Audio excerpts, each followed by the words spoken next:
Hey, welcome to the channel. We hope that you enjoy today's stories and check out the chapters on the video to see all the stories for today.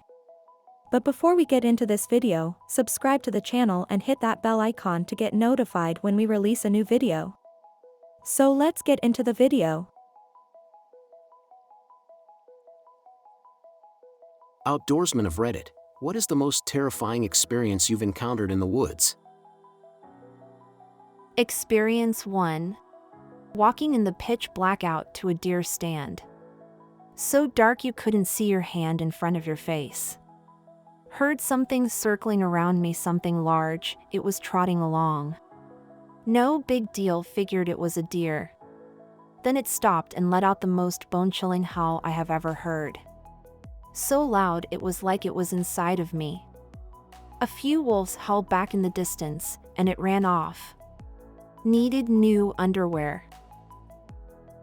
Experience 2.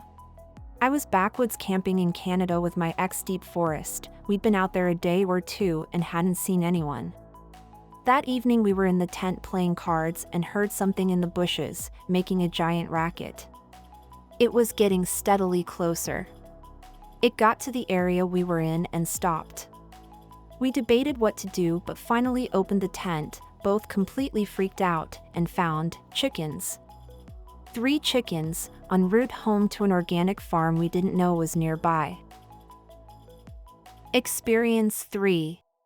Many years ago, when I was about 14, I was hiking deep in the woods behind my house with some friends. We were miles away from home, further than any of us had ever gone before. And we came up to the edge of a clearing, and a little further down the tree line, we saw a lump of clothes underneath an old deer stand. We got a little closer and we could make out legs and arms and boots. They were wet from rain and had been there for a while. Obviously, our first thought was that it was a hunter who had an accident and fallen out of his stand and was dead. We were freaked out, and it took us a little bit to get up the nerve to get a better look. It wasn't until we were practically on top of it that we realized that it was a dummy. We had wandered all the way up to the edge of a big Christmas tree farm's property, and the dummy was part of their decorations from a haunted hayride thing they did. They must have forgotten about it when closing up for the year. We had a good laugh, but we were all scared crazy for a few minutes. Experience 4. An after-dark flash flood that roared through camp. 12 of us, 5 of them were sleeping in the canyon bottom. It's amazing nobody died. That was 32 years ago, and I still sleep lightly and always pack clean underpants. Experience 5. As a Boy Scout, we found a bunch of scorpions in our Adirondack. We ran outside screaming our heads off, and then lightning struck a tree like 20 yards away. We turned on our heels and ran straight back to the scorpions. Experience 6. When I was about 15 years old, me and some of my friends decided to go camping at a nearby lake. It was a 3 to 4 hour hike, and the nearest house was maybe 3 hours away.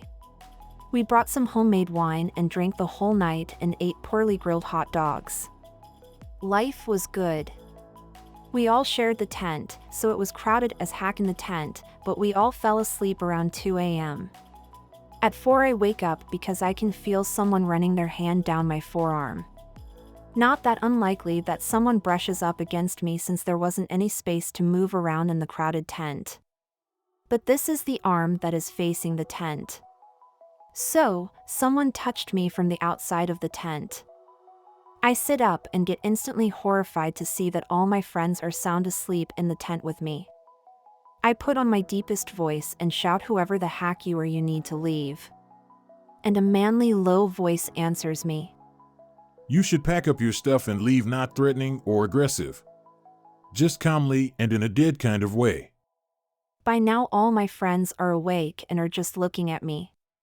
No words, just pure horror in their eyes. I say, "Okay, we will go, but you need to leave." Hurry up.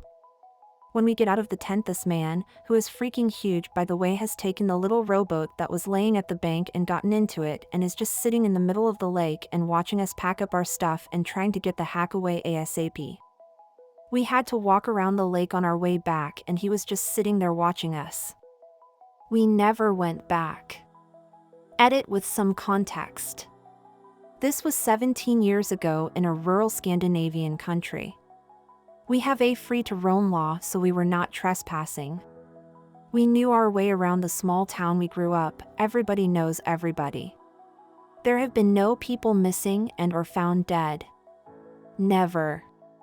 There hasn't been a murder in generations. We told our parents, who at first tried to calm us down, and they said that we were probably overreacting. But the way he caressed my arm before he told us to go was not normal. When we told them everything and what he said to us, we were told to never go back. After COVID, we all met up and the subject came up and we tried to do some digging. There are no houses or cabins anywhere nearby. The lake is way too small to fish in. When he was sitting dead center in his little boat, there was maybe 60 feet to land on all sides. No one has ever seen this man before or after. Do you like listening to these stories? Do you want to hear more of them? Then click that like button, subscribe to the channel and hit that notification bell. And check the description for links to more videos and interesting stories. Experience 7. I was backpacking with my dog and about 12 miles from the road and trailhead, so pretty far from people, though popular enough that other hikers might be around, though we saw no one all day. At about 2 a.m. my dog started this really low deep growl and woke me up. Turn on my headlamp and see his teeth showing, and he's right on top of me. I hear heavy footsteps, black bear/moose, near the tent. I leash my dog, so he doesn't tear through the tent, and the footsteps move further away but keep circling my tent. All of my food and toiletries are hung in a tree in a bear bag, nothing in the tent to draw a bear's attention. I clap my hands. Something is still slowly circling, not something a moose would do, and a bear might if he wanted food, but I've got nothing and a really big dog with me.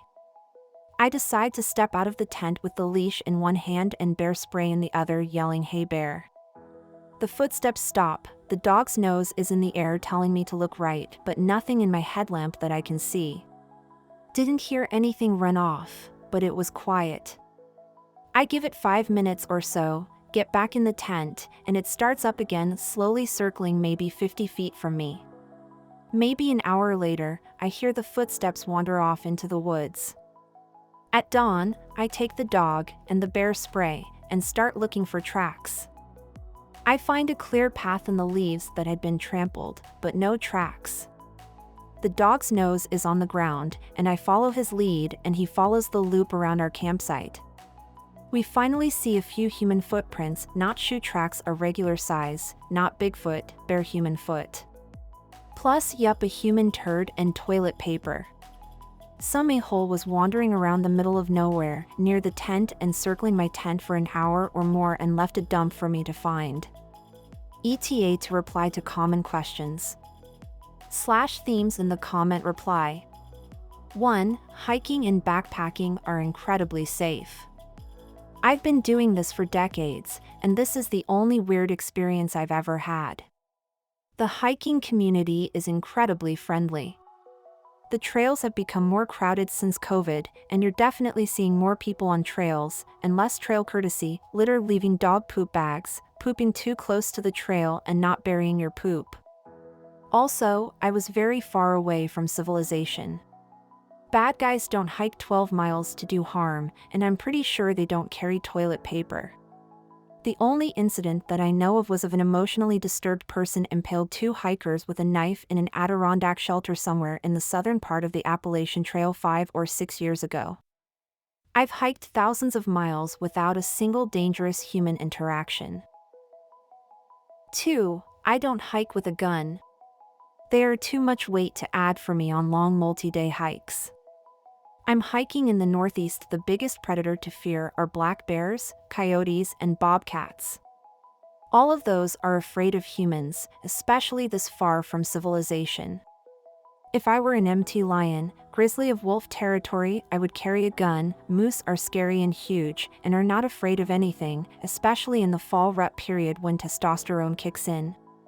You need a really big caliber gun to stop a moose from charging, and that's a heavy gun. I've crossed paths with a moose 3 times, but they are so big, you can usually hear them crashing around long before you see them. I've never had a stare down, but my plan has always been that bear spray would disorient them enough for me to find someplace safe. The biggest predator, humans. But see point 1 above.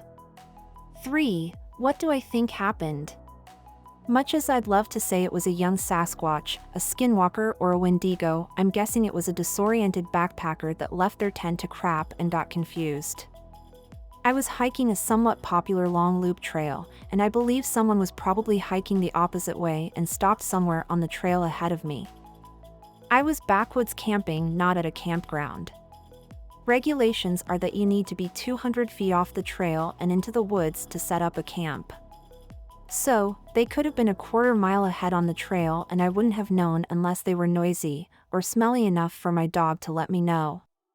The most likely explanation is that they were heavily under the influence, got up to crap, and got lost on their way back to their tent and found my site. They approached my tent and realized they were wrong and tried to find their way back to their camp. Then they heard my dog and me yelling to scare off a bear and either thought we were a risk to them or too lit to answer back. The circle around my camp was several hundred feet and my tent wouldn't be visible for most of the loop. I was camping between several spruce trees. 4. I didn't get back to sleep. I couldn't get back to sleep. It was late September and sunrise was around 6 a.m. When we found the poop pile, I relaxed. I really didn't think there would be anyone nearby as we were in a very tough area to get to, requiring going over 2 mountain summits from my direction and 6 other mountains in the other direction. The total hike was about 40 miles if I recall correctly. We were going to be out for 3 nights and 4 days. After I realized it was a human, my first assumption was that there was a lost hiker. I texted a friend that does search and rescue in the area to see if there were any reports of lost or overdue hikers. If there had been, I would have had my dog try to follow that trail to see if I could have found their campsite. As no one was missing, we broke camp and went on our way. 5. Yes, he was the best dog ever. I lost him about 5 years ago. I knew that dog would die for me. Several years after this incident, I got diagnosed with cancer. ETA, I've been in remission for several years and things look good. This dog was so in tune with me that he knew how crappy I was going to feel before I did. He would walk with me to the bathroom and sit right next to me as I puked my guts up. He'd walk me back to bed and let me rest my hand on his back if I needed a little help walking. Everyone has a heart dog, he was mine. I swear he knew I had cancer before I did. He used to sniff me right where my tumor was located. I still get teary-eyed thinking of him. Rest in peace, big guy.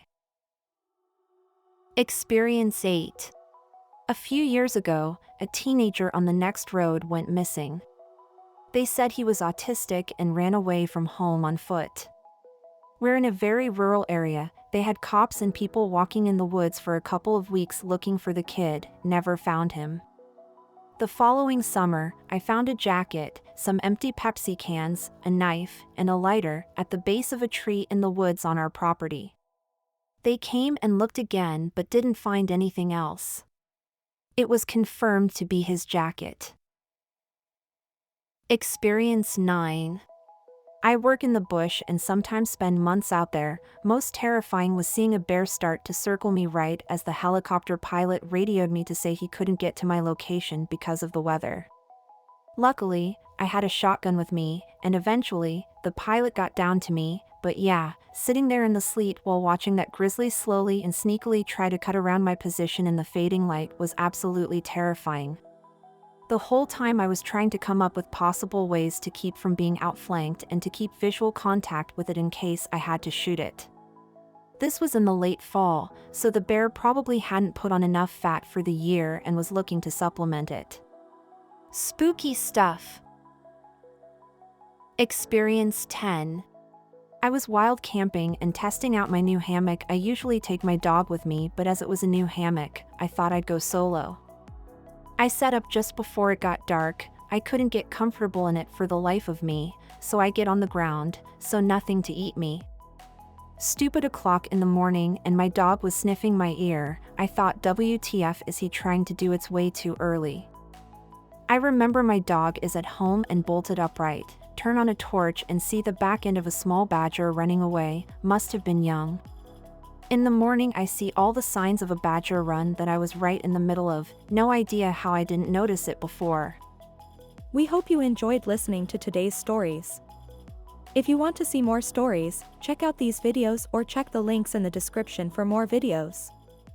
And don't forget to like the video and subscribe to the channel. And ring that notification bell.